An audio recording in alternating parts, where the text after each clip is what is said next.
അസ്സലാമു അലൈക്കും വറഹ്മത്തുള്ളാഹി വബറകാതുഹു. ബിസ്മില്ലാഹിർ റഹ്മാനിർ റഹീം. അൽഹംദുലില്ലാഹി റബ്ബിൽ ആലമീൻ.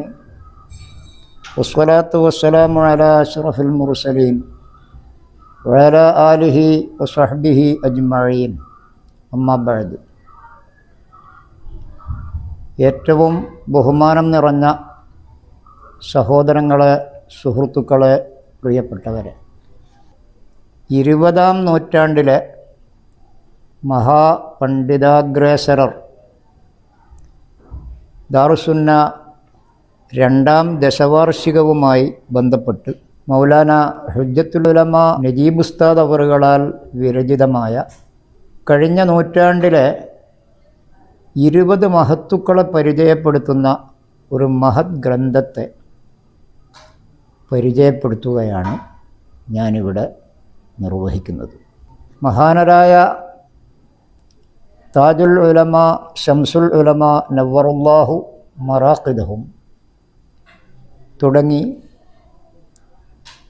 മഹാന്മാരിൽ മഹാന്മാരായ ഉസ്താദുമാരുടെ തിരുനോട്ടത്തിലും അവരുടെ ഇർശാദിലും വളർന്ന് കേരള സംസ്ഥാന ജംഇയ്യത്തുൽ ഉലമയുടെ അഗ്രേസരരായ ഇന്ന് ജീവിച്ചിരിക്കുന്ന നേതാക്കളെല്ലാം അവരുടെ തിരുനാക്കിനാൽ ഹുജ്ജത്തുൽ ഉലമ എന്ന ആ ഒരു മഹാപട്ടം നൽകി ആദരിക്കപ്പെട്ടവരാണ് മൗലാന. ഇതിലപ്പുറം അവരെ പരിചയപ്പെടുത്താൻ നമുക്ക് കഴിയില്ല.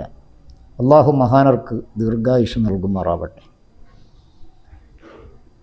ആ മഹാനർ രചിച്ച ഈ ഗ്രന്ഥം 20-ാം നൂറ്റാണ്ടിലെ 20 പണ്ഡിതാഗ്രേസരർ മഹാനരായ കോടഞ്ചേരി അഹമ്മദ് കുട്ടി മുസ്ലിയാർ തുടങ്ങി ശംസുൽ ഉലമ കീഴനവോറ് വരെ നീണ്ടു നിൽക്കുന്ന 20 മഹാ ഉലമാക്കളെയാണ് ഇതിൽ പരിചയപ്പെടുത്തുന്നത്. അവരുടെ പഠനവും അവരുടെ പ്രബോധന ജീവിതവും അല്ലാഹുവിൻ്റെ ദീനിനെ കഴിഞ്ഞ നൂറ്റാണ്ടിൽ നിലനിർത്തുന്നതിന് അവർ പരിശ്രമിച്ച പരിശ്രമങ്ങളും അവരുടെ ഉസ്താദുമാരും അതുപോലെ തന്നെ ശരീക്കുമാരായ സമശീർഷരായ ഉലമാക്കളും അവരാൽ വാർത്തെടുത്ത മഹോന്നതരായ വലിയ വലിയ ഉലമാക്കളെയും 116ഓളം പേജുള്ള ഈ പുസ്തകത്തിൽ നമുക്ക് മുമ്പിൽ വിവരിക്കപ്പെട്ട് തരുന്നുണ്ട് മഹാനർ. ഓരോ കാലങ്ങളിലും പർവ്വത സമാനങ്ങളായ ഉലമാക്കളെ ജനഹൃദയങ്ങളിൽ അവരുടെ വാക്കുകൾക്കും അവരുടെ നോക്കുകൾക്കും അവരുടെ പ്രവർത്തനങ്ങൾക്കും വലിയ സ്വാധീനം ചെലുത്താൻ പറ്റുന്ന വിധത്തിൽ റബ്ബ് സുബ്ഹാനഹു വ തആല നിയോഗിക്കാറുണ്ട്. അലി ഇബ്നു അബീ ത്വാലിബ് റളിയല്ലാഹു അൻഹു അള്ളാഹുവിൻ്റെ ദീനിൻ്റെ വാഹകരായ ഉലമാക്കളും മറ്റുമൊക്കെ നഷ്ടപ്പെട്ടു പോവുകയാണല്ലോ എന്ന് പരിതപിച്ചുകൊണ്ട് അവസാനം മഹാൻ പറയുന്നുണ്ട്, എന്തൊക്കെയാണെങ്കിലും ഒരു കൂട്ടം ഉലമാഇനെ അല്ലാഹു തആല എക്കാലത്തും ഈ ഭൂമി മണ്ണിൽ നിലനിർത്തുക തന്നെ ചെയ്യും. ലാ തഖ്ലുൽ അർളു. അത്തരം മഹാന്മാരെ തൊട്ട് ഈ ഭൂമി ഖിയാമത്ത് നാൾ വരെ ഒഴിഞ്ഞു പോവുകയില്ല. അവരാൽ നിറക്കപ്പെടും. ചിലപ്പോൾ അവർ ന്യൂനപക്ഷമായിരിക്കാം, എണ്ണം കൊണ്ട് കുറവായിരിക്കാം. മഹാൻ പറഞ്ഞത്, അവരിലൂടെ അല്ലാഹു തആല ഈ ലോകത്ത് പ്രചരിപ്പിക്കുന്ന ഹക്കായ റബ്ബിലേക്ക് എത്താനുള്ള ശരിയായ വഴി, അതിൻ്റെ മാർഗങ്ങളൊക്കെയും യുഅദ്ദൂനഹാ ഇലാ നുളറാഇഹിം, അവരെപ്പോലത്തെ ആളുകളിലേക്ക് അവരതങ്ങ് പകർന്നു നൽകും. എന്നിട്ടാണ് അവർ ഈ ലോകത്തോട് വിട പറയുന്നത്. ആ നിലക്ക് ചിന്തിക്കുമ്പോൾ ഈ 116 പേജുള്ള ഈ പുസ്തകത്തിൽ വിവരിക്കപ്പെട്ട ഉലമാക്കളെല്ലാം അവരൊക്കെ വലിയ വലിയ മഹാന്മാരാണ്.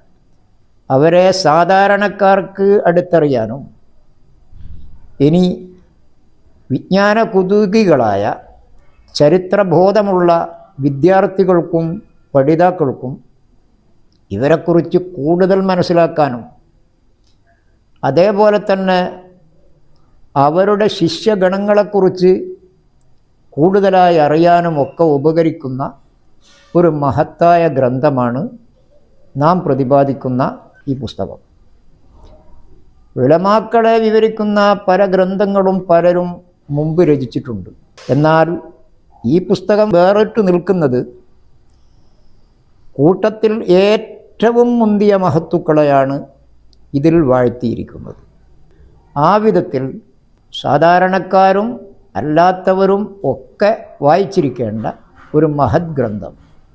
എല്ലാവരും ഇതൊരു പ്രതി കൈക്കലാക്കി കേവലം ആസ്വാദന വായനക്കപ്പുറം വളരെ ചിന്തിച്ചുകൊണ്ട് സമയമെടുത്തുകൊണ്ട് ആലോചിച്ചുകൊണ്ട് അവർ സ്വന്തവും അവരുടെ ഇഷ്ടക്കാരെ കൊണ്ടും വീട്ടുകാരെ കൊണ്ടുമൊക്കെ വായിപ്പിക്കേണ്ട ഒരു മഹത്തായ ഗ്രന്ഥമാണെന്നതാണ് ഇത് സംബന്ധമായി എനിക്ക് പറയാനുള്ളത്. ഞാൻ വായിച്ച കൂട്ടത്തിൽ ഹഠാത് ആകർഷിച്ച പല ഭാഗങ്ങളുമുണ്ട്. പല ഭാഗങ്ങളും നാദാപുരം വാദപ്രതിവാദം ഇതിൽ പരാമർശിക്കുന്നുണ്ട്. മലബാർ കലാപവുമായി ജനങ്ങൾ എങ്ങനെയായിരുന്നു ബന്ധപ്പെട്ടിരുന്നതെന്നും അത് സംബന്ധമായി ദീർഘദീർഘങ്ങളായ ഉലമാഇൻ്റെ വീക്ഷണം എന്തായിരുന്നുവെന്നും കൂടുതൽ മനസ്സിലാക്കാനുള്ള അതിൻ്റെ മാർഗങ്ങളും മറുജികളും അവലംബങ്ങളും പറഞ്ഞു തന്നുകൊണ്ട് തന്നെ മഹാൻ ഇത് വിവരിക്കുന്നുണ്ട്.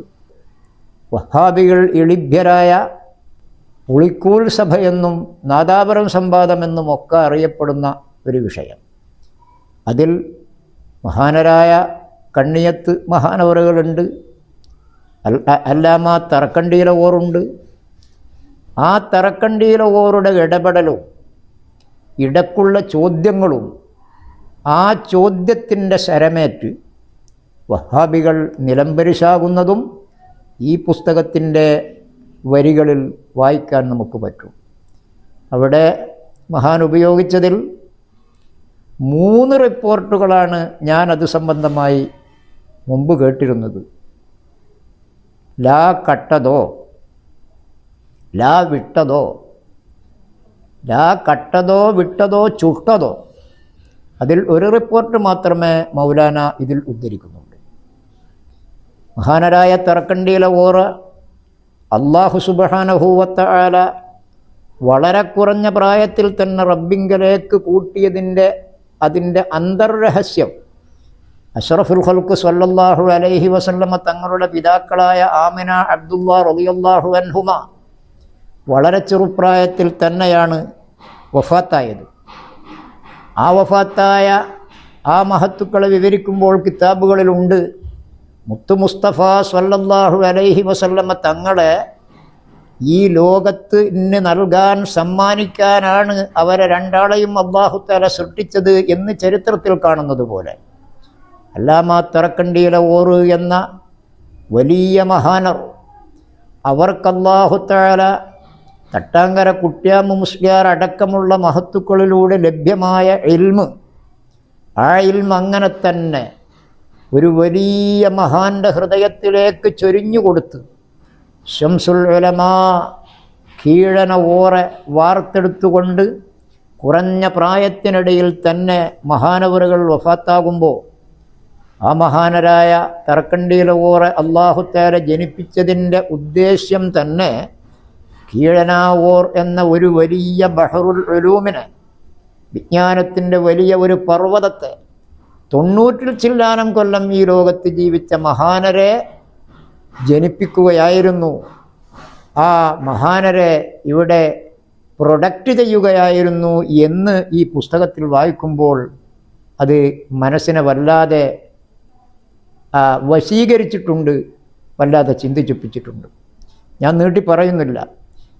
എനിക്ക് പറയാനുള്ളത്, ഈ കിതാബ് വായിക്കുന്ന വിജ്ഞാന കുതുകികളായ അന്വേഷണ തൃഷ്ണയുള്ള ആളുകൾ ഇതിൽ പറയപ്പെട്ട മഹാന്മാരെയും അവരുടെ ശിഷ്യഗണങ്ങളെയും ഒക്കെ പഠിക്കുകയും മനസ്സിലാക്കുകയും ചെയ്തുകൊണ്ട് ധാരാളം ഉലമാ ശിരോമണികളെ ഈ ലോകത്തിന് പരിചയപ്പെടുത്താൻ വകകൾ ഈ ഗ്രന്ഥം വായിക്കുമ്പോൾ ഉണ്ട് എന്നത് നമുക്ക് ബോധ്യപ്പെടും. ഈ സത്കർമ്മം അല്ലാഹു തആല സ്വീകരിക്കുകയും ഈ മഹത്തുക്കളുടെ അവർ കൈമാറിയ മാർഗത്തിലൂടെ ജീവിക്കാൻ നമ്മെ അല്ലാഹു തആല സഹായിക്കുകയും അവരോടൊപ്പം എല്ലാ ശൈഖുമാരുടെയും ശൈഖായ മുത്തുനബി സല്ലല്ലാഹു അലൈഹി വസല്ലമ തങ്ങൾ അവരിലേക്കെത്താനുള്ള ഈ വലിയ ശൃംഖലയുടെ ഈ വലിയ ഒരു ചരടിൻ്റെ ഭാഗമായി നമ്മെ അല്ലാഹു തആല മാറ്റുകയും മോശം സംഭവിച്ചു പോകാത്ത വിധം, തെന്നിപ്പോകാത്ത വിധം നമ്മുടെ ജീവിതത്തെ അല്ലാഹു തആല സംസ്കരിച്ച് ശുദ്ധമാക്കുകയും ചെയ്തുകൊണ്ട് മഹാത്മാക്കളുടെ തണലിൽ ദുനിയാവിലും ആഖിറത്തിലും ജീവിക്കാൻ റബ്ബ് നമ്മെ സഹായിക്കുമാറാവട്ടെ. ആമീൻ. വൽഹംദുലില്ലാഹി റബ്ബിൽ ആലമീൻ.